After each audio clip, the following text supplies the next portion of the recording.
वाली दो एक तिर्यक रेखा, दो समांतर रेखा कैसी होती है, ये मानो एक रेखा ये है, क्या है, एक रेखा तो ये है, ठीक है।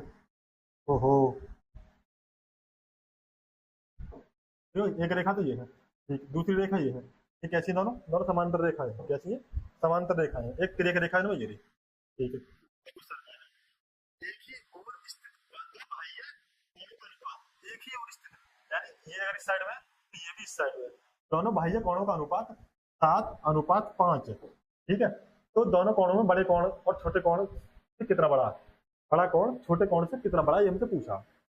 बात समझना, जो समांतर रेखा की तिर्यक रेखा होती है, उस तिर्यक रेखा के एक ही ओर, चाहे बाहर बाहर के कोण हो या एक ही ओर अंदर अंदर के कोण हो, दोनों का जो जोड़ होता है वो 180 होता है। यानी 7 को और 5 को अगर मैं जोड़ूं, यानी 7×5 = 12, 12 यूनिट की वैल्यू जो है वो 180 है। अनुपात में 12 बैठ रहा, लेकिन अगर हम डिग्री निकालेंगे तो 180 होगा। बात समझ में आ गई, आप कहोगे हाँ जी आगे आगे।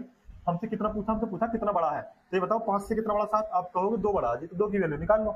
2 की कैसे निकालोगे, 2 की वैल्यू निकाल लो, ये कितना हो गया 180 बटे में 12 गुणा में 2, ठीक है। बस 12 से काटोगे 15 पड़ जाएगा, और 15 दूनी 30 डिग्री का कोण निकल के आ जाएगा। इसका मतलब ये हुआ कि ये वाला जो कोण है इस वाले से 30 डिग्री अधिक है, कितना है, 30 डिग्री अधिक है। ऑप्शन ए सही हो जाएगा। बात क्लियर है, सही है भाई।